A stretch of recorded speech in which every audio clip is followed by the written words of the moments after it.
Hello, bonjour, and welcome to my review of Onirism. So Onirism is a French game where it's still in early access, and it has been for a while, but this is the only early access game I will fully recommend because I love this game. And so the gist of it is like, oh, what if cute girls had guns that were actually real, I guess, and like it's basically a super soaker simulator or something.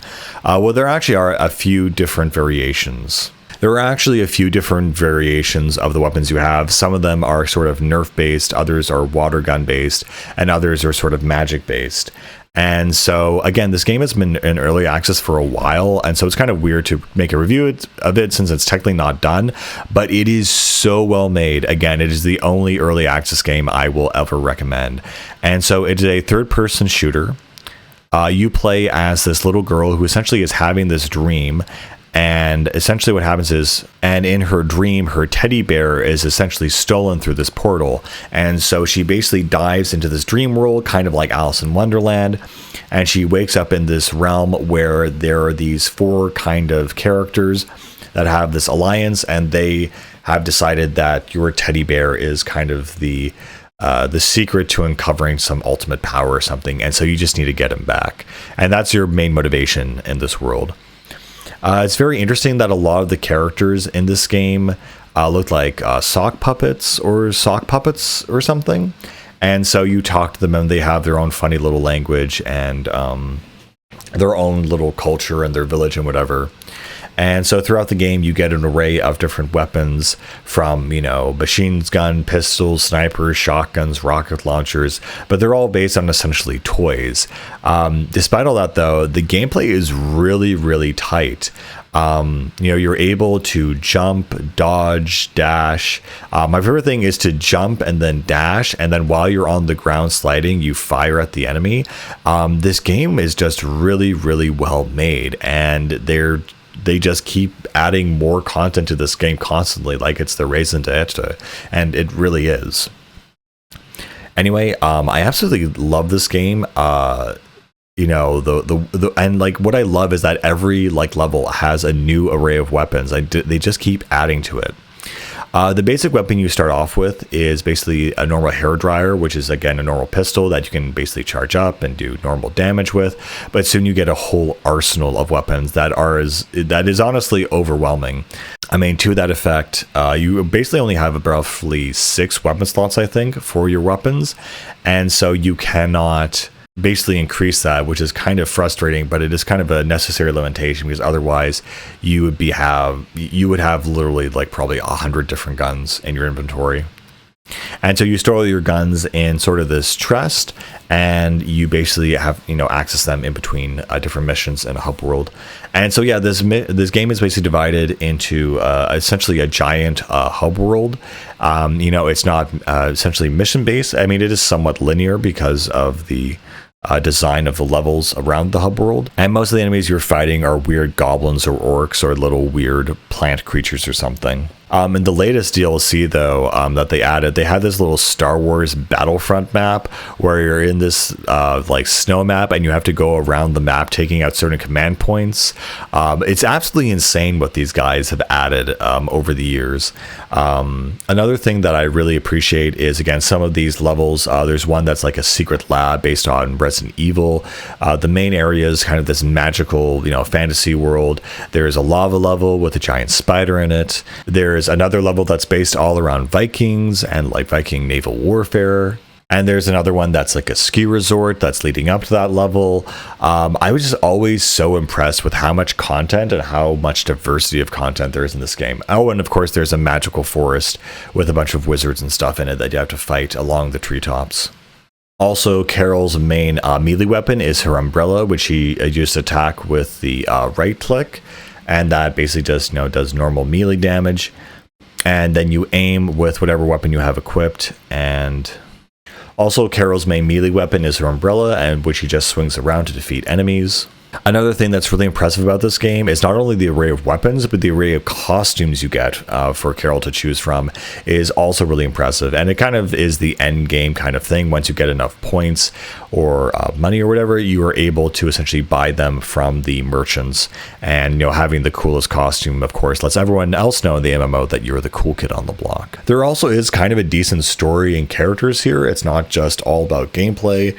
And so there are other characters who join you on your adventure to save your teddy bear, but it devolves into this whole thing where they're fighting for freedom against the oppressive, corporation essentially, and so they join you in that fight. Another thing that also really surprised me about this game that was really well done, I feel, was the music. When you're in the main overworld, and again in all the other kind of subworlds, it was just super, super impressive how lively and innovative the music felt. It just felt really, really good to listen to. Also, because they're huge gamers, there are definitely a bunch of homages to other video game scenes and mechanics and other things like that. The Star Wars Battlefront one being just one of them. Again, the one thing I do have to say that's a bit of a bummer for this game is that at a certain point, though, when I was trying to access the latest downloadable thing where, you do the final assault on this Arctic base, my character last saved where they were standing on a cliff near where the airplane needed for that section spawns. And when I loaded up my game, I ended up falling off the cliff into this sea of nothingness. And now every time when I try to load that save, it just won't load at all. And so it just kind of busted. So I guess there is one drawback from this being a early access game, is that it's really not, all the bugs and whatever have not been dealt with, especially on each new patch. There's a potential that it breaks something. And so for me, I basically lost my save file. So I can't really play this game anymore. I mean, I can, but I'd have to start over from the beginning, and I don't want to do that. But yeah. That's just how things work sometimes. Again, all the character designs are really cool. The music, the art design, the gameplay, the story is all right, but everything in this is really, really neat.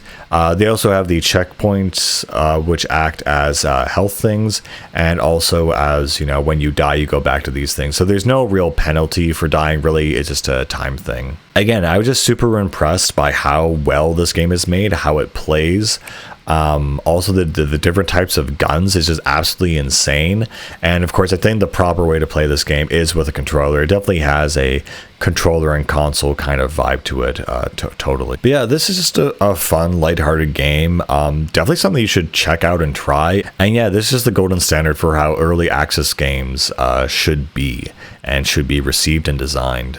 Because again, you just have a great base game and you just add DLCs, and once you have a proper game loop, I mean the ideal for the ultimate video game is you have a great base game and you just keep adding to that game loop over the years, instead of totally innovating and scrapping everything and turning it into a brand new game for a sequel. You just kind of say at some point you kind of have to say, okay, enough is enough. The game is finished. But yeah, this is one of the few games where I feel like they could keep going until they felt, I don't know, maybe eventually the game is finished, and then they can make a sequel. But yeah, it's kind of a weird position to be in, because you don't ever really want to finish this game. Another thing this game does really, really well is actually vehicles. There's this whole section in the Arctic map where you have a boat and you drive around all these icebergs, and it feels really, really cool. And not only is there a gun on the boat, but it maneuvers well, it maneuvers properly. It just feels really, really good.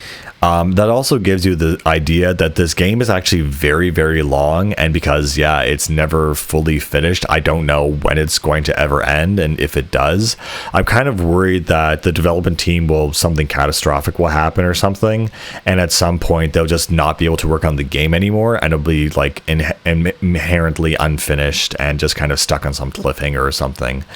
That being said, though, I do really appreciate what it is, and I do still think it's worth at least trying just to see what this game is about, because people still talk about this game, and they've been doing it for almost half a decade, and it's because it's really good. It's stupidly really good.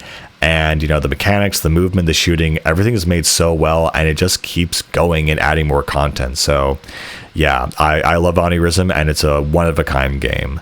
Anyway, guys, I guess I'll see you later. Bye-bye.